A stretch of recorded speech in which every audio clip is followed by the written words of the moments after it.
Muchas gracias, Gabriela, y buenos días a todas las personas que nos acompañan en esta transmisión. Precisamente mi intervención también tiene que ver con algunos comentarios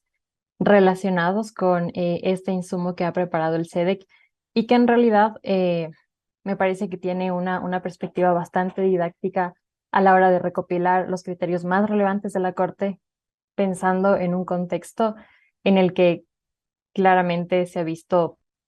usado de manera continua esta figura jurídica.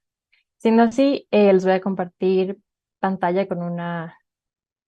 presentación para ir más o menos viendo el orden de esta intervención. Me parece que en realidad vamos a coincidir en algunos puntos con el profesor Gustavo,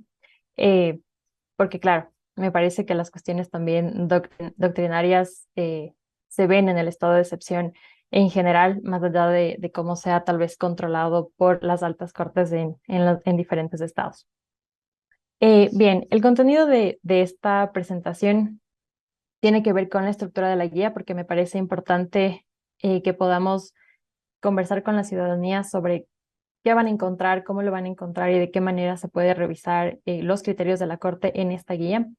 Luego también las cuestiones de las problemáticas estructurales, que es algo que ha comentado la Corte en sus dictámenes, y otras cuestiones también de relevancia que se pueden obtener de la guía y que tienen que ver con consideraciones que me parecen caracterizan como tal al estado de excepción y precisamente buscan disminuir esta tensión que conversaba el doctor Gustavo, en tanto, claro, en un régimen excepcional tenemos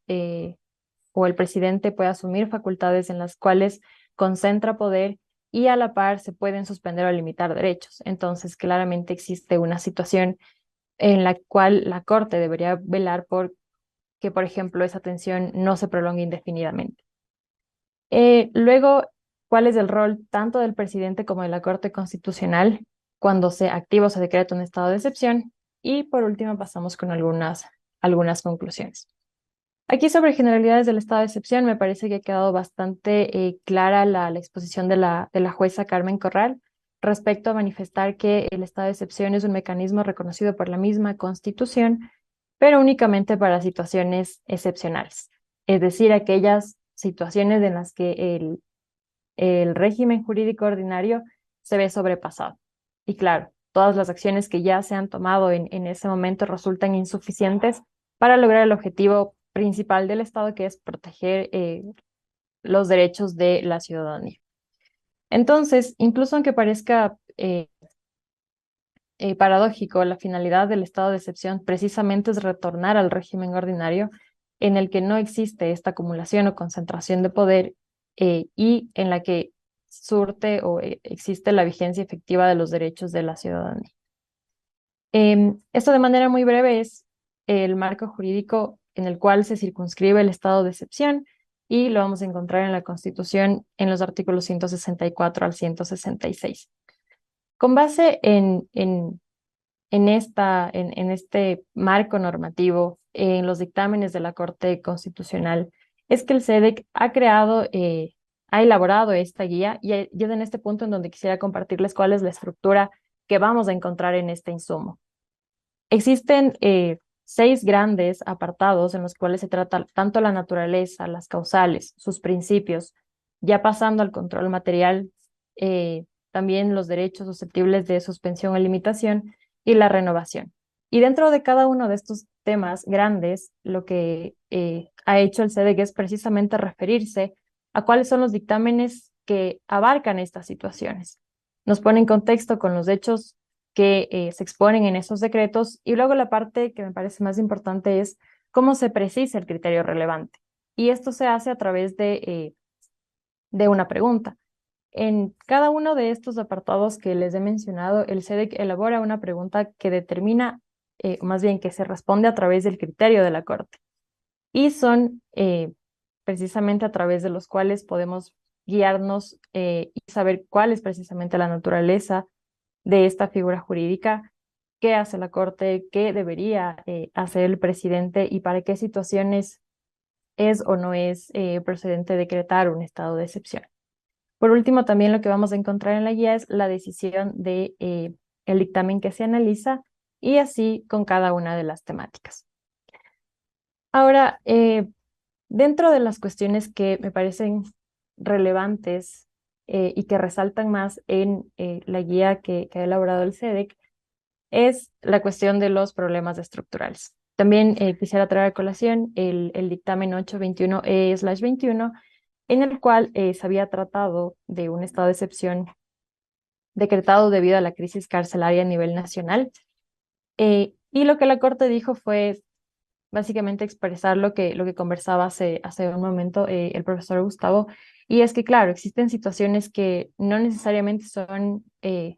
excepcionales, sino que más bien o sea, precautelar estas situaciones o evitar que sucedan estas crisis es una cuestión de un trabajo constante y de política pública, a las cuales eh, el presidente no podría dar solución a través de un régimen excepcional, precisamente porque la Corte ya enfatiza que un estado de excepción no es una solución. Es un mecanismo, sí, que permite contener una contingencia o un peligro real que está sucediendo en este momento, pero que fue imprevisto. Entonces, para que existan estas situaciones como una crisis carcelaria, como problemas de seguridad, situaciones también de violencia criminal o criminalidad común, no es que podrían llegar a suceder por causas imprevistas, sino que se van formando o se van agravando con el pasar del tiempo. Entonces, lo que la Corte ha dicho es que un estado de excepción no va a poder dar solución definitiva a una problemática que es transversal, que es sistemática, que es estructural, que tiene varios actores involucrados, sino que tiene que ser el trabajo de la Corte a través de políticas que fortalezcan tanto su normativa como su estructura y que eviten o disminuyan la aparición de estos problemas. Entonces, sí, me parece valioso que se ha recogido esto también en la guía, porque es importante que la ciudadanía conozca qué situaciones pueden ser consideradas o no como excepcionales y cuáles en realidad son aquellas que devienen de una problemática eh, social, económica o ya anterior en el tiempo y que no puede ser considerada como imprevista. Em, Posterior a ello, también me parece que dos conceptos que caracterizan al estado de excepción y que evitan su desnaturalización son dos de sus principios, sin quitar para nada la importancia del resto de los principios que regulan el estado de excepción, pero en particular, tanto el principio de territorialidad como el de temporalidad son aquellos que eh, delinean los efectos que va a surtir el estado de excepción. Y aquí justamente también es donde vamos a observar el momento en el que se da esta tensión entre la vigencia y ejercicio de los derechos y la concentración de poder. Porque al decretar un estado de excepción, el presidente asume estas facultades extraordinarias y también suspende o limita derechos. Pero ¿en dónde debe hacerlo y durante cuánto tiempo? Lo que la Corte ha dicho en los dictámenes que ustedes pueden ver en la parte de abajo del concepto territorialidad es que las medidas deben limitarse al área geográfica que se ve afectada. Es decir, únicamente en los lugares en donde la contingencia, el daño está surtiendo efectos, porque recordemos que debe ser un daño real, un peligro real. Y es aquí de donde nace la figura del estado de excepción focalizado. El presidente en su decreto ejecutivo debe justificar las razones por las que el estado de excepción va a surtir efectos solo en una parte del estado o en varios lugares o ubicaciones geográficas de este. Y esto se hace a través de la comparación entre jurisdicciones de cuáles son los lugares que podrían verse más afectados, menos afectados o nada afectados cuando existe una situación imprevista. Y la finalidad de este principio es no afectar a personas que son ajenas a la situación, porque tendría, no sería legítimo, no sería válido que un estado de excepción esté surtiendo efectos en un lugar en donde, por ejemplo, en un desastre natural,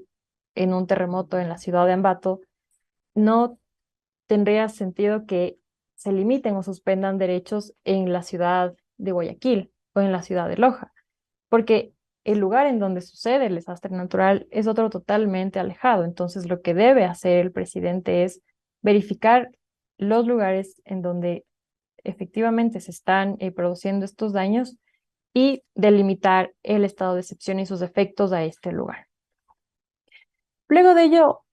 sobre la temporalidad, es, es una, eh, es una de las características que en realidad le hacen ser al estado de excepción, precisamente por su carácter de ser extraordinario. Un estado de excepción no puede prolongarse indefinidamente. Esto más allá de provocar su desnaturalización, que es algo que ha dicho la Corte, impide que,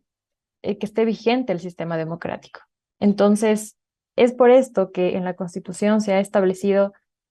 60 días máximo para su declaratoria y 30 días máximo para su renovación. E incluso dentro de este marco, la Corte también ha dicho que se tiene que justificar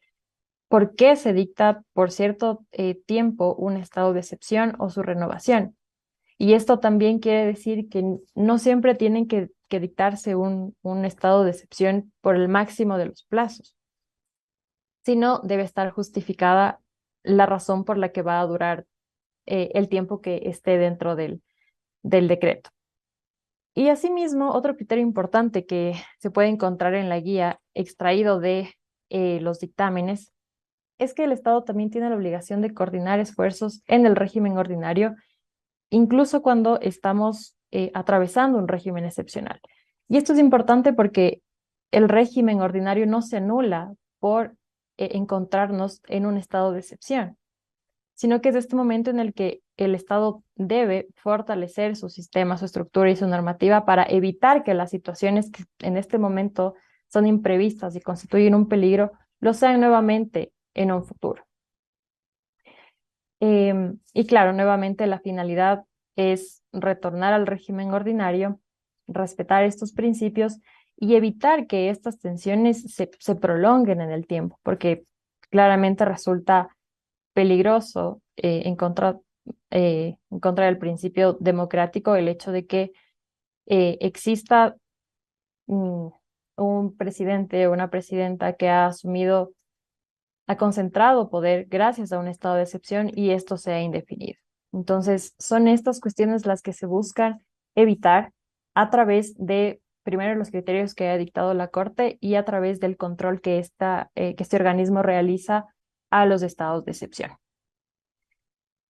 Y luego de esto, y algo que también fue comentado tanto por la jueza Corral como por el profesor Gustavo, es la cuestión de suspensión o limitación de derechos. Em, es importante recordar que en su momento no existía una diferencia como tal de estos dos conceptos. Y esto se evidencia porque en realidad hace tiempo el presidente usaba tanto suspensión como limitación de manera indiscriminada, lo cual sí resulta perjudicial para el ejercicio de derechos porque cada uno de estos conceptos tienen efectos diferentes cuando hablamos de un estado de excepción.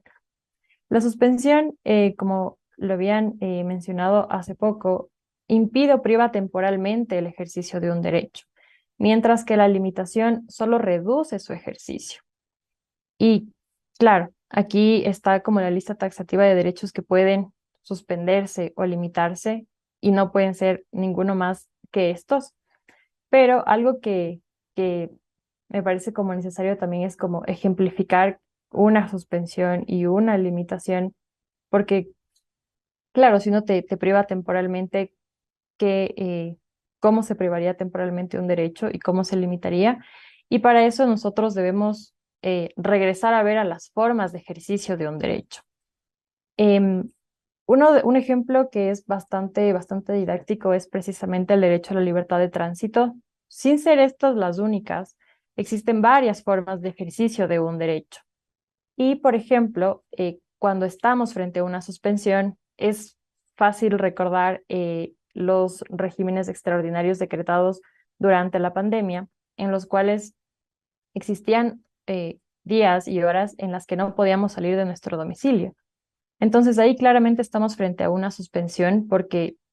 el derecho está impedido de ser ejercido, es decir, no podemos salir del país ni circular dentro del país, mucho menos dentro de nuestra localidad, si no permanecemos dentro de nuestro domicilio. Pero se suspende temporalmente, porque recordemos que algunos decretos establecían sí horas específicas en las que las personas podían salir para cuestiones de abastecimiento o de emergencia o salud. Al contrario, ¿qué pasa cuando existe una limitación? La limitación, en cambio, eh, de todas las formas de ejercicio que tiene un derecho, solamente eh, priva de una o de otra, no de todas. Por ejemplo, lo que puede pasar justamente con la libertad de tránsito es que únicamente se lo limite para viajes internacionales. Es decir, no se pueden realizar viajes internacionales, pero todas las otras formas de ejercicio de este derecho sí pueden realizarse. Entonces, esta cuestión me parece relevante que se haya destacado también en la guía, porque es importante evitar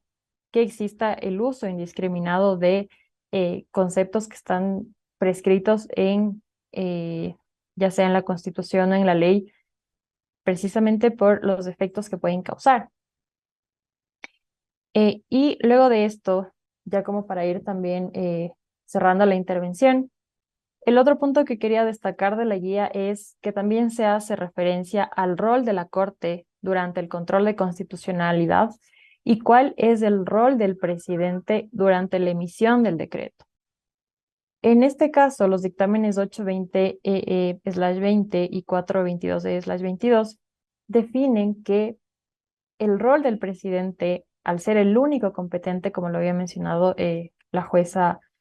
Corral, y así como consta en la Constitución, al ser el único competente para decretar estado de excepción, el presidente es este el que tiene toda la carga argumentativa y de prueba para eh,